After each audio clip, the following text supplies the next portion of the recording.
नमस्कार, कैसे हो सभी बच्चे? और कई जगह ना बहुत कन्फ्यूजन होती है। ऐसे-ऐसे शब्द मिल जाते हैं कि पूछो ही मत। पता नहीं लगता कि ये यूज़ करना है कि वो यूज़ करना है और डर रहता है कि कहीं गलत ना यूज़ कर दें, है ना? बहुत सारे ऐसे पेयर्स हैं शब्दों के जिन्हें हमेशा कन्फ्यूजन क्रिएट करते ही करते हैं। और हमेशा एक ना डर सा बना रहता है और लगता है कि कहीं सामने वाला पीट ना दे कि हमने गलत ना यूज़ कर दिया हो। तो ऐसे शब्द हमारे पास होते हैं, ऐसे पेयर होते हैं जिनका मीनिंग सही-सही पता होना बहुत ज़रूरी है, वरना पूरा सेंटेंस खराब हो सकता है, पूरा माहौल खराब हो सकता है। तो आज हम करने वाले हैं ऐसे शब्द जिनको हम क्या बोलेंगे, वर्ड के पेयर जिनको मिसयूज़ भी करते हैं और बहुत कन्फ्यूज़ रहते हैं। तो बहुत अच्छा सा एक वीडियो है आपके लिए और ये अगली कड़ी है हमारी उस इंग्लिश को जिसको हम बहुत आसानी से समझ भी रहे हैं और यूज़ भी कर रहे हैं। तो आज मैं आपके लिए लाया हूँ वो वर्ड पेयर्स। एग्ज़ाम्पल अभी लेते हैं। जैसे कि आपने सुना होगा, अगर आप सुनने की बात करते हो तो देखो आपने ये शब्द हमेशा सुने होंगे लेकिन हमेशा कंफ्यूजन में आप रहे होंगे। जैसे कि एक शब्द है हमारे पास कॉप्स, ठीक है, सुना है ना? कॉप आर्मी, जो बटालियनों की जो टुकड़ियां होती है आर्मी की, आपने सुना होगा उनको हम क्या बोलते हैं? कॉप्स, ठीक है। उसके बाद आपने देखा होगा एक ये वर्ड है कॉप्स, इसका मतलब होता है डेड बॉडी। डेड बॉडी सुनने में दोनों एक जैसे लग रहे हैं लेकिन दोनों के मीनिंग डिफरेंट है। ग्रुप ऑफ पीपल, जैसे आर्मी के अंदर है ना रेजिमेंट कॉप्स, एएमसी सुना होगा आपने। तो कॉप्स और कॉप्स में दोनों में ही फर्क है। एक का मतलब डेड बॉडी है, एक का ग्रुप ऑफ पीपल जिनको हम किसी पर्टिकुलर चीज के लिए यूज करते हैं। मीनिंग बहुत डिफरेंट डिफरेंट है ना? एक वर्ड है अपोजिट, जिसका मतलब होता है प्रॉपर, सही ढंग से कोई चीज, उसको बोलते हैं अपोजिट। एक ऑपोजिट है, ऑपोजिट का आपको मतलब विपरीत, उल्टा, ठीक है, अगेंस्ट। ऑपोजिट का मतलब क्या होता है? अगेंस्ट। और अपोजिट का मतलब होता है प्रॉपर। तो दोनों सुनने में एक जैसे ही हैं, स्पेलिंग भी लगभग सेम ही है, लेकिन मीनिंग दोनों के बहुत डिफरेंट है। तो ऐसे शब्दों से हमें बचना पड़ता है। एक वर्ड है हमारे पास देखो ऑरल, एक है ओरल। दोनों ही हमारी सेंसेस से रिलेटेड है लेकिन मीनिंग दोनों के अलग अलग है। ऑरल क्या होता है? रिलेटेड टू ईयर, मतलब कान से संबंधित, ईयर से रिलेटेड है ना, हमारे कानों से जो रिलेटेड है उसको बोलेंगे ऑरल। लेकिन जो ओरल है वो माउथ से रिलेटेड है। जो भी चीज आपके माउथ से रिलेटेड हो उसको हम क्या बोलेंगे? ओरल। जैसे ओरल पिल्स, मतलब जो वो पिल्स जो हमने माउथ से खानी है। ऑरल मतलब रिलेटेड टू ईयर, कान से रिलेटेड जो चीजें हैं। तो बहुत सारे ऐसे हमारे पास शब्दों के पेयर्स हैं जिनमें हमें हमेशा कंफ्यूजन रहती है और उनको हम गलत यूज करते हैं। तो ऐसे शब्दों के लिए आज मैंने ये वीडियो बनाया है और इस शब्दों को जब अच्छे से समझोगे, सुनोगे और सेंटेंसेस में यूज करोगे तो आपको पता लगेगा कि ये शब्द जो है बहुत जगह पे यूज कर सकते थे सही ढंग से। तो आगे बढ़ते हैं, ऐसे ही बहुत सारे शब्दों के सफर में आज आपको ले चलता हूँ। तो ऐसे शब्दों की बहुत सारे पेयर्स हैं, हजारों पेयर्स हैं और कुछ खास इंपॉर्टेंट जो शब्द हैं उनके पेयरों की मैं आज बात करूंगा। तो आपके सामने मैं ये शब्द लेके आया हूँ। इनमें अगर आप देखोगे तो हमारे पास बहुत सारे मिलते जुलते शब्द हैं लेकिन उनका मीनिंग डिफरेंट है। तो जो पहला जोड़ा, पहला पेयर हमारे सामने आ रहा है वो कौन सा है? Accept and except. दो वर्ड्स हैं, एक्सेप्ट और एक्सेप्ट। एक्सेप्ट का मतलब होता है स्वीकार करना, किसी चीज को मानना कि मैंने अपनी गलती मान ली है। I have accepted my fault, ठीक है। एक्सेप्ट का मतलब होता है इसके अलावा, मतलब मुझे इसके एक्सेप्ट भी कुछ चाहिए, मतलब इसके अलावा भी चाहिए। तो एक्सेप्ट, एक्सेप्ट दो डिफरेंट वर्ड है, बोलने में सेम जैसे लगते हैं। नेक्स्ट हमारा कॉम्बिनेशन है एक्सपेक्ट एंड सस्पेक्ट। एक्सपेक्ट का मतलब होता है किसी से कोई उम्मीद करना, ठीक है। सस्पेक्ट का मतलब है किसी पे डाउट करना, किसी पे शंका करना, उसको बोलते हैं सस्पेक्ट। मिलते जुलते वर्ड्स है दोनों दोनों। देन हमारा है अगला एडॉप्ट। एडॉप्ट की मैं बात करूं तो आपको पता है कि एडॉप्ट का मतलब होता है किसी चीज को गोद ले लेना, है ना। तो गोद लेने को हम क्या बोलते हैं? एडॉप्ट करना। और अडेप्ट का मतलब होता है हालात के हिसाब से खुद को ढाल लेना।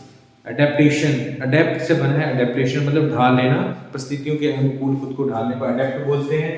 किसी को गोद लेने को हम एडॉप्ट बोलते हैं। दोनों में फर्क है ए और ओ का। देन है एल्यूड। एल्यूड का मतलब होता है किसी चीज का रेफरेंस देना, उल्लेख करना किसी चीज का। और इल्यूड इसी से मिलता हुआ शब्द है जिसका मतलब होता है बचना या खिसक जाना, एस्केप कर जाना, उस जगह से निकल जाना, उसको बोलते हैं इल्यूड, ठीक है। उसके बाद हमारे पास ऑल्टरनेट। ऑल्टरनेट का मतलब होता है एक को छोड़ के दूसरा, ऑल्टरनेट, ठीक है। दूसरा है ऑल्टरनेटिव, मतलब विकल्प, सब्स्टिट्यूट। ऑल्टरनेट का मतलब एक को छोड़ के अगला, जैसे ऑल्टरनेट, एक के बाद एक, वो ऑल्टरनेट हो गया ना, ठीक है। और ऑल्टरनेटिव का मतलब होता है विकल्प, उसकी जगह पे कोई और, मतलब सब्स्टिट्यूशन। दोनों का फर्क है। ऑरल और ओरल मैंने आपको बताया था, ये कान से रिलेटेड है, ये माउथ से रिलेटेड है। उसके बाद हमारे पास अगला pair access and assess. Assess का मतलब होता है आपकी अप्रोच या पहुंच, और एक्सेस का मतलब होता है मोर देन ड्यू, ज्यादा मात्रा में, प्रचुर मात्रा में जो होती है उसको एक्सेस बोलते हैं। असेस का मतलब होता है अप्रोच, असेसिबल वर्ड बना वहां से। एवर्स एंड एडवर्स दो वर्ड हैं। एवर्स का मतलब होता है किसी चीज को डिसलाइक करना या पसंद ना करना, उसको हम क्या बोलेंगे, एवर्स। और एडवर्स का मतलब होता है उसका ऑपोजिट। एवर्स का मतलब क्या होता है, उसका उल्टा है वो वर्ड, उसका मतलब हमारा विपरीत, ऑपोजिट, अनफेवरेबल बोल सकते हैं उसको। देन एक पेयर है हमारे पास एडवाइस और एक है एडवाइस। दोनों में सी और एस का फर्क है। एडवाइस है ADVIC, मतलब वो एक नाउन का काम करता है, उसका मतलब है सलाह, मतलब एक नाउन है, प्रॉपर है, ओपिनियन देना, ठीक है। देना नहीं, सिर्फ ओपिनियन। एडवाइस का मतलब होता है सलाह देना या फिर ओपिनियन देना, मतलब कुछ कर रहे हो आप तो वर्ब में आ जाएगा वो। ऐसे एक वर्ब नाउन का पेयर है अफेक्ट एंड इफेक्ट, मीनिंग दोनों के एक ही होते हैं। अफेक्ट का मतलब है असर करना, इन्फ्लुएंस करना, और इफेक्ट का मतलब है परिणाम या रिजल्ट। अफेक्ट लास्ट चीज है जो किसी चीज के एंड में निकलती है। देन हमारे पास बहुत प्यारे से दो वर्ड हैं, अपोजिट एंड ऑपोजिट। अपोजिट का मतलब होता है प्रॉपर, जो किसी भी चीज में बिल्कुल सही बैठता है उसको क्या बोलते हैं, अपोजिट। और जो उसके ऑपोजिट हो, विपरीत हो, उसको बोलेंगे ऑपोजिट। अपोजिट, ऑपोजिट, दोनों में ए और ओ का फर्क है, बाकी सेम है। एक और पेयर है जो बहुत अच्छा है, वो है अमेंड। अमेंडमेंट सुना संविधान में बहुत सारे अमेंडमेंट्स हैं। अमेंड मतलब किसी चीज को फिर से ठीक करना, उसको बोलते हैं अमेंड। इमेंड का मतलब होता है अशुद्धियां निकाल देना, किसी की मिस्टेक्स निकाल देने को बोलते हैं इमेंड। इमेंड मतलब गलतियों को निकाल देना, और अमेंड का मतलब संशोधन करना। ऑपोजिट चीजें, गलतियां निकालने से जरूरी नहीं कोई चीज ठीक हो जाएगी। गलतियां निकालने को अमेंड बोलेंगे और ठीक करने को बोलेंगे अमेंड, डिफरेंट सिचुएशन से दोनों। उसके बाद अमोरल एंड इमोरल। अमोरल मतलब नीनैतिक, मतलब जिसकी कोई मोरल सेंस है ही नहीं, उसमें मोरलिटी नाम की चीज है ही नहीं, वो होगा अमोरल। इमोरल का मतलब होता है अनैतिक, मतलब जो मोरल स्टैंडर्ड के बराबर नहीं है, मतलब उसमें मोरलिटी है लेकिन उतनी नहीं है, कम है, उसको हम क्या बोलेंगे, इमोरल। और अमोरल मतलब जिसमें है ही नहीं, दोनों में फर्क है, कुछ ना होना और कुछ होना, ये फर्क है दोनों में, ठीक है। तो ये ऐसे पेयर हैं जिनमें अक्सर हमें क्या हो जाती है, कंफ्यूजन हो जाती है, बट बहुत चलन में होते हैं, बट हम इनको गलत यूज कर लेते हैं, है ना। उसके बाद हमारे पास अगले अक्षर, बड़ा अच्छा सा पेयर है हमारे पास। ये अगला पेयर क्या है हमारा, एंटिक्स। एंटिक क्या होता है, अगर आपने किसी को हंसाना है तो कोई ट्रिक करते हो, कोई जोक मारते हो, तो उसको ट्रिक से उसको हंसा देते हो, उसको बोलते हैं एंटिक्स, एंटिक्स। उसके बाद है एंटिक्यूज, मतलब एंटीक जिसको हम बोलते हैं, एंटीक बोलते हैं, ऐसे बोलते हैं एंटीक। एंटीक चीजें क्या होती है, बहुत पुरानी चीजें जिनकी कीमत मार्केट में बहुत होती है। हमने देखा एंटीक पीसेस चोरी हो गए, एंटीक मतलब बहुत पुरानी चीज। उसके बाद हमारा अप्रेज एंड अप्राइज। अप्रेज का मतलब होता है किसी चीज की क्वालिटी या वैल्यू बताना, कि उसकी वैल्यू ये है, उसकी कीमत ये हो सकती है, वो है अप्रेज। अप्राइज का मतलब होता है इन्फॉर्म करना, सूचित करना। उसके बाद है एल्यूजन एंड इल्यूजन। इल्यूजन का तो आपने सुना होगा, इल्यूजन का मतलब भ्रम, ठीक है, किसी भी चीज का कंफ्यूजन, उसको हम बोलते हैं इल्यूजन। और एल्यूजन का मतलब होता है किसी के संदर्भ में रेफरेंस देना, किसी करके डायरेक्टली इनडायरेक्टली किसी चीज का रेफरेंस देना, उसको हम क्या बोलते हैं, एल्यूजन। एल्यूजन, इल्यूजन बहुत अच्छे वर्ड है दो। उसके बाद बिसाइड एंड बिसाइड्स। एंड में देखो एस के फर्क पड़ जाता है। बिसाइड मतलब किसी की साइड में, किसी की बगल में, उसको बोलते हैं बिसाइड। बिसाइड्स का मतलब तो उसके अलावा, उसको छोड़ दो, सबको हटा दो, जो बचा वो होगा बिसाइड्स। तो दोनों में बहुत फर्क है, अपार्ट फ्रॉम उसको बोलेंगे बिसाइड्स, है ना। फिर आपने सुना होगा ब्रिडल एंड ब्राइडल, दोनों में फर्क है। ब्रिडल का मतलब होता है लगाम, जैसे घोड़े की लगाम है जिसको हार्नेस बोलते हैं हम लोग, घोड़े की लगाम को बोलते हैं ब्रिडल। और ब्राइडल का मतलब होता है दुल्हन या दूल्हे से रिलेटेड चीजें, ब्राइडल, ब्राइडल कॉस्ट्यूम, ठीक है, bridal car. Beneficial and beneficiary. Beneficial मतलब लाभदायक या यूजफुल, यूजफुल चीजों को क्या बोलते हैं, बेनिफिशियल। और बेनिफिशियरी मतलब जिसको फायदा होगा उसको बोलेंगे बेनिफिशियरी। तो बेनिफिशियल एंड बेनिफिशियरी दो डिफरेंट वर्ड्स हैं। बेनिफिशियल मतलब यूजफुल, फायदेमंद, और बेनिफिशियरी जिसको यूज फायदा होगा उस चीज का। बोर एंड बोर, ठीक है। बोर का मतलब होता है सुअर, जिनके पिग बोलते हैं, जिसको आप लोग पिग को हम लोग बोलते हैं वाइल्ड बोर, बड़े बार आपने सुना होगा जंगली सुअर, जंगली पिग, उसको बोलते हैं बोर। देन बोर, बोर मतलब बोर कॉल मतलब बोर होना, मतलब किसी चीज में इंटरेस्ट ना दिखाना, उसको भी हम क्या बोलते हैं, बोर, बड़ा बर्दाश्त करना पड़ता है ना। उसके बाद हमारे पास bought and brought. Bought and brought, bought का मतलब बाय से बना बाउट है ना, तो बाउट का मतलब होता है खरीदना, बाय करना, और ब्रॉड का मतलब होता है लाना। ब्रिंग से बना है ब्रॉड, बाय से बना है बॉट। तो दोनों की जो स्टार्टिंग वर्ब्स है वो डिफरेंट है, मीनिंग भी उनके डिफरेंट है। कैच एंड होल्ड, दोनों में फर्क देखो। कैच, कोई चीज चलती हुई आ रही है उसको पकड़ने को हम बोलेंगे कैच, चलती हुई चीज आई आपने उसको पकड़ लिया वो हो गया कैच। और दूसरा हमारा वर्ड है होल्ड। होल्ड मतलब आपके पास चीज है उसको होल्ड पकड़ के रखना है। कैच करने के बाद होल्ड करोगे समझ आता है। तो जब कैच किया तो वो चीज चल रही थी, चलती आपके पास है, तो हमने कैच किया वो, फिर उसने आपको पकड़ के रखा उसको, तो बोलेंगे होल्ड। तो catch and hold different terms हैं, सेम नहीं। उसके बाद है childish and child like. Childish मतलब बचकाना, मतलब फुलिश, मूर्खता भरा, उसको बोलेंगे चाइल्डिश। और चाइल्ड लाइक मतलब इनोसेंट, बच्चे की तरह, मासूम, इनोसेंट, वो गया चाइल्ड लाइक। चाइल्डिश मतलब बचकाना, मूर्खता वाली बातें करना, मतलब चाइल्डिश बातें करना, ठीक है। उसके बाद है हमारा कॉन्टिन्यूअल एंड कॉन्टिन्यूअस। कॉन्टिन्यूअल का मतलब होता है जो चीज बार बार होती है नियमित रूप से, उसको बोलते हैं कॉन्टिन्यूअल।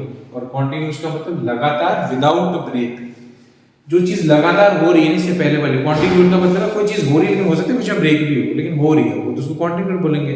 कॉन्टिन्यूअस का मतलब विदाउट ब्रेक हो ही जा रही है, हो ही जा रही है, वो है कॉन्टिन्यूअस। फर्क है दोनों में, ठीक है, समझने में फर्क है दोनों को। उसके बाद है हमारे पास सेंसर एंड सेंस्योर। सेंस्योर का मतलब होता है किसी चीज को क्रिटिसाइज करना, उसकी निंदा करना, है ना। और सेंसर का मतलब होता है किसी चीज को बंद करना। जैसे फिल्मों को हम लोग सेंसर बोर्ड जो देखता है वो सेंसर कर देता है, मतलब प्रतिबंध लगा देता है, उनको चलने नहीं देता, वहां पर उनको स्टॉप कर देता है, तो उसको होता है censor. Canon and cannon. Canon का मतलब होता है नियम, रूल्स जो है उनको कैनन बोलते हैं। सिंगल एन, CANON मतलब नियम, रूल्स। और CANNON को बोलते हैं कैनन, मतलब तोप। आपने देखा होगा पहले तोपों से लड़ाई होती थी, कैनन, ठीक है। कैनन कहाँ लगी होती है, टैंक के आगे भी कैनन लगी होती है, तो कैनन मतलब तोप, ठीक है। बहुत अच्छे शब्द हैं, इनको आप अच्छे से यूज करोगे। अगर आपने स्पेलिंग ही गलत कर दी तो उनका मीनिंग चेंज हो जाएगा। तो ऐसे शब्दों को अपने सोच समझ के यूज करना होता है। अगर ऐसे और शब्दों की मैं बात करूँ तो बहुत सारे ऐसे पेयर्स हैं जो हम लोग डेली लाइफ में यूज करते हैं और हमारे बहुत काम के, है ना। ये बहुत अच्छा शब्द है, course. Give me your course cloth, मतलब मेरे को एक रफ कपड़ा दो, ऐसे बोलते हैं हम लोग। कोर्स का मतलब होता है जो चीज स्मूथ नहीं है, रफ है, उसको हम क्या बोलेंगे, कोर्स। एक होता है कोर्स। आप किस चीज का कोर्स चल रहा है आजकल, मतलब आप कौन सा ऐसा काम है जो लगातार कर रहे हो, है ना। मील का कोर्स हो सकता है, पढ़ने का कोर्स हो सकता है। कोर्स मतलब जो चीज आप लगातार कोई चीज कर रहे हो, ठीक है, line of action. Confident and confident दो वर्ड है, दोनों में सिर्फ ए और ई का फर्क है। कॉन्फिडेंट में DANT है और कॉन्फिडेंट में DENT है। कॉन्फिडेंट का मतलब होता है राजदार, जिसके पास आपके सीक्रेट्स हैं उसको बोलेंगे कॉन्फिडेंट। और कॉन्फिडेंट का मतलब होता है जिसके पास आत्मविश्वास है, वो कॉन्फिडेंट है। बहुत प्यारा अक्षर है, दोनों बहुत अच्छे पेयर हैं। ए और ई से दोनों का मीनिंग बदल जाते हैं। कॉन्फिडेंट मतलब जिसके पास आपका राज है, जिसके सीक्रेट्स आपके किसी के पास है, तो कॉन्फिडेंट नाउन है वो। और कॉन्फिडेंट मतलब जिसके अंदर विश्वास है, उसको बोलेंगे कॉन्फिडेंट है ये। तो कॉन्फिडेंट सीक्रेट्स वाला, कॉन्फिडेंट मतलब विश्वास वाला।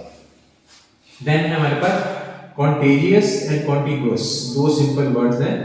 कॉन्टेजियस का मतलब होता है जो छूने से फैले, उसको बोलते हैं कॉन्टेजियस। कॉन्टेजियस डिजीज ऐसे हम टर्म यूज करते हैं। हम मानते थे पहले ट्यूबरक्लोसिस जो है कॉन्टेजियस डिजीज है, छूने से फैल जाएगी ऐसी बीमारी है। अगर कॉन्टिगुअस की बात करें तो मतलब आपके पास में, जो सीमा में है, पास में है, बाउंड्री के अंदर ही है, उसको बोलेंगे कॉन्टिगुअस, ठीक है। कंटेजियस को हम इन्फेक्शियस भी बोल सकते हैं, ठीक है। उसके बाद में बहुत अच्छे दो अक्षर है, कॉप्स एंड कॉर्प्स, मतलब कॉर्प्स का मतलब होता है सेना की टुकड़ी, डिवीजन ऑफ आर्मी को क्या बोलते हैं, corps, army medical corps, AMC सुना होगा आपने, आर्मी की मेडिकल वाली टुकड़ी, तो उसको क्या बोलिए, कॉर्प्स। कॉर्प्स का मतलब होता है मृतक, डेड बॉडी को भी हम क्या बोलते हैं, कॉर्प्स, ठीक है। कैरकस भी इनसे मिलता वर्ड है लेकिन बोलने में अलग है, लेकिन मीनिंग उसका सेम है। कैरकस का मतलब होता है किसी बहुत बड़े जानवर का या बहुत बड़ी किसी चीज का शव, उसको हम बोलते हैं कैरकस।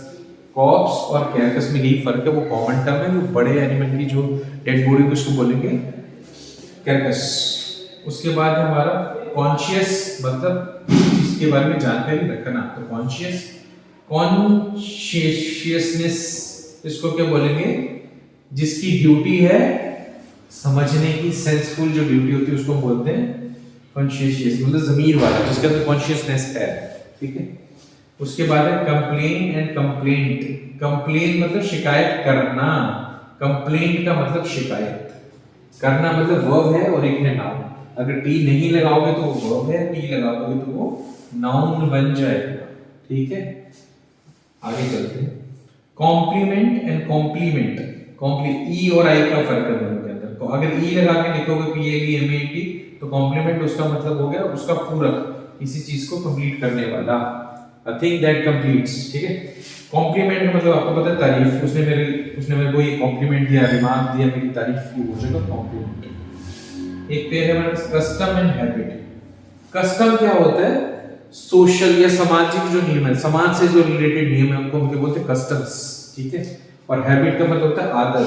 हैबिट को हम पर्सनली अपने लिए यूज करते हैं और कस्टम को हम समाज के लिए यूज करते हैं, मतलब किस संदर्भ में यूज करते हैं उसके हिसाब से टर्म यूज करनी है, कस्टम एंड दूसरा हैबिट। कंपोज एंड कंप्राइज, तो बहुत अच्छे अक्षर है। कंपोज का मतलब होता है बनाना, किसी चीज को कंपोजिशन, म्यूजिक कंपोजिशन, म्यूजिक बनाना। कंप्राइज क्या होता है, किसी चीज से बना होना, ठीक है। कि जैसे हम बोले protein comprises of amino acids, तो जो प्रोटीन है वो किसके बने हैं, अमीनो एसिड्स के बने होंगे, ठीक है। क्या कहते हैं, कंपोज का मतलब बनाना, जैसे गाना बनाना, ठीक है। कंपोजिशन बनाने का मतलब म्यूजिक बनाना, कंपोजिशन बनाना। Career and carrier. करियर क्या होता है, आपका पेशा, ठीक है, स्किल से रिलेटेड है करियर। और कैरियर का मतलब होता है सामान ढोने की जो चीज होती है उसको बोलते हैं कैरियर। डिफरेंट वर्ड्स है, तो ऐसे बहुत सारे पेयर्स हैं हमारे पास जिनमें कंफ्यूजन है, लेकिन इनको अच्छे से याद कर लोगे तो आपकी वोकैब में एनहेंसमेंट होगी, बढ़ जाएगी आपकी वोकैबुलरी, और आप शब्दों का सही उपयोग करना सीख जाओगे, बहुत इंपॉर्टेंट है। और लेकिन गलत लिख दोगे तो पूरा सेंटेंस बदल जाएगा, मीनिंग बदल जाएगा, झगड़ा भी हो सकता है किसी के साथ, क्योंकि शब्द बदलेंगे तो अर्थ बदलेंगे, अर्थ बदलेंगे तो आपका बिहेवियर बदलेगा, कुछ भी हो सकता है, ठीक है। तो शब्दों का इस्तेमाल बड़ा सोच समझ के करना चाहिए। सही शब्दों का इस्तेमाल करना तो ऐसे ही होता है जैसे आपने सही ड्रेस, सही कॉम्बिनेशन पहना है और आप बाहर निकले हो, उसमें आपकी पर्सनैलिटी निखरती है, तो सेम यहाँ पर भी है ना। अब थोड़े से कुछ शब्द मैं आपको और बताने वाला हूँ। जैसे है ड्यूल एंड एक ड्यूल, ठीक है। ड्यूल और ड्यूल में क्या फर्क है, ड्यूल का मतलब होता है डबल, दोहरा, विद टू पार्ट्स, जिसके दो पार्ट है ना। ड्यूल पर्सनैलिटी मतलब उसकी दो पर्सनैलिटी है, कभी वो कैसा दिखता है कभी कैसे दिखता है, तो ड्यूल डबल, ठीक है। उसके बाद है ड्यूल। ड्यूल मतलब द्वंद्व युद्ध, दोनों में फर्क है। पुराने जमाने में सुना होगा फाइट बिटवीन टू पर्सन, द्वंद्व होता था, आपस में लड़ते थे, कुश्ती होती थी, उसको बोलते थे दो पर्सन्स के बीच में युद्ध को या लड़ाई को हम क्या बोलते हैं, ड्यूल, ठीक है। द्वंद्व ये बोलते हैं द्वंद्व युद्ध। उसके बाद है डीफेस और एफेस, किसी के फेस को खराब कर देना, डिसफिगर कर देने को हम क्या बोलते हैं, डीफेस। और एफेस का मतलब होता है खत्म कर देना किसी चीज को, वाइप आउट कर देना, मिटा देना, उसको बोलेंगे एफेस। तो डीफेस मतलब फिगर चेंज कर देना, फेस चेंज कर देना, और एफेस का मतलब मिटा देना, वाइप कर देना, उसको खत्म कर देना, ठीक है। ऐसे दो बहुत अच्छे पेयर हैं हमारे पास वर्ड्स के, एक है डिफाई, एक है डीफाई। डिफाई का मतलब होता है उल्लंघन कर देना, लॉ को तोड़ देना, ब्रेक कर देना, कानून का उल्लंघन करना, उसको बोलते हैं डिफाई। और डीफाई का मतलब डाइटी, जैसे सुना आपने, दूसरा डाइफी, ईश्वर बना देना। कोई आपको बहुत अच्छा लगे तो उसको भगवान से रिलेट कर देना और उनको भगवान मान लेना, वो होगा डिफाई। जैसे डाइटी से, डाइटी क्या होता है भगवान, तो टी को हटा के एफ लगा देंगे, डिफाई बन जाएगा। उसका मतलब क्या हो जाएगा, किसी को ईश्वर बना देना, भगवान मान देना, है ना। उसके बाद हमारे पास शब्द है डिफ्यूज और डिफ्यूज। डिफ्यूज का मतलब होता है तनाव कम करना। डिफ्यूज का मतलब हो गया टेंशन को कम करना, टेंशन को रिमूव करने को क्या बोलते हैं हम लोग? डिफ्यूज। और डिफ्यूज आपने पढ़ा होगा, फिजिक्स केमिस्ट्री का टॉपिक है। डिफ्यूज मतलब किसी भी चीज में से पास हो जाना, गुजर जाना, उसको बोलते हैं डिफ्यूज। ठीक है, दो बहुत अच्छे मेरे पर्सनल फेवरेट वर्ड है, डेजर्ट एंड डेजर्ट, है ना। डेजर्ट का मतलब आपने सुना रेगिस्तान, जहां पर रेत ही रेत होता है, उस जगह को हम क्या बोलते हैं? डेजर्ट। ठीक है, सहरा उर्दू में बोलते हैं सहरा, हिंदी में रेगिस्तान बोलते हैं। ये सब क्या है? जहां पर बहुत ज्यादा रेत ही रेत होती है, उसको डेजर्ट बोलते हैं। ठीक है, सहारा डेजर्ट सुना आपने, थार डेजर्ट, ये डेजर्ट्स के नाम।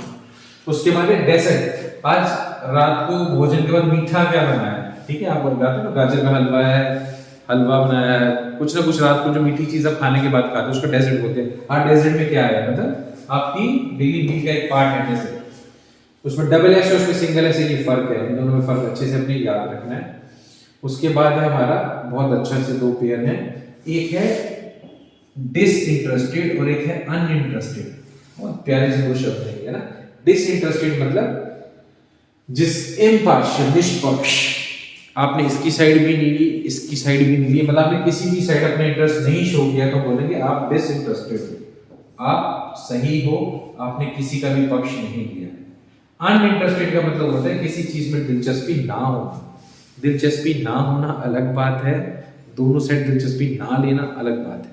ठीक है, तो दोनों का मीनिंग डिफरेंट है। Delightful and delicious. डिलाइटफुल का मतलब होता है खुश रहना, प्लीजेंट। आप बहुत खुश हो तो आप डिलाइटफुल हो। किसी भी चीज को स्वाद, कोई चीज स्वादिष्ट है तो उसको क्या बोलते हैं? डिलीशियस। आपने बहुत देखा है, the food was very delicious, खाना बहुत स्वाद था, ऐसे बोलते हैं, स्वादिष्ट था, तो delicious, she makes delicious food, वो बहुत स्वादिष्ट खाना बनाती है, ऐसे बोल सकते हैं हम लोग। तो ये बहुत सारे ऐसे वर्ड्स हैं जिनमें वोकैबुलरी, देखो एक के साथ, मैं तो ये बोलता हूँ कि एक के साथ एक फ्री है। अगर एक याद कर लोगे, दूसरा आपको पता है उनके साथ फर्क क्या है, तो एक के साथ दूसरी चीज आपको बिल्कुल फ्री मिल जाएगी। डिफरेंट मीनिंग उसका होगा, डिफरेंट वर्ड आपके पास होगा, आपकी वोकैब के अंदर कितनी चीजें जुड़ जाएंगी अगर आप इनको अच्छे से समझ लेते हो। प्लस एग्जाम में तो मार्क्स आपको आएंगे इनसे, अगर आप अच्छे से समझ लेते हो तो ना। तो बहुत सारे फायदे हो रहे हैं आपको ये पेयर्स याद करके। बोलने में भी अच्छे लग रहे हैं, जस्ट स्पेलिंग भी याद करना आसान होता है। कोई एक आधा ही बीच में से वर्ड जो है, लेटर होता है, उसको चेंज करना होता है और उनका मीनिंग चेंज हो जाता है। कितना आसान है। ठीक है, तो आपको ये चीज़ें बड़े अच्छे से समझ आ गई होंगी कि हमारे जो मिस यूज हैं या कंफ्यूज वर्ड्स हैं जिनको हम डेली लाइफ में यूज करते हैं, उनको हम थोड़ा सा अगर समझ लें तो हमारे लिए वोकैब बढ़ जाती है और हमारी जो यूजेज है वर्ड की वो सही हो जाती है। ठीक है, चलते हैं अगले पेयर की तरफ।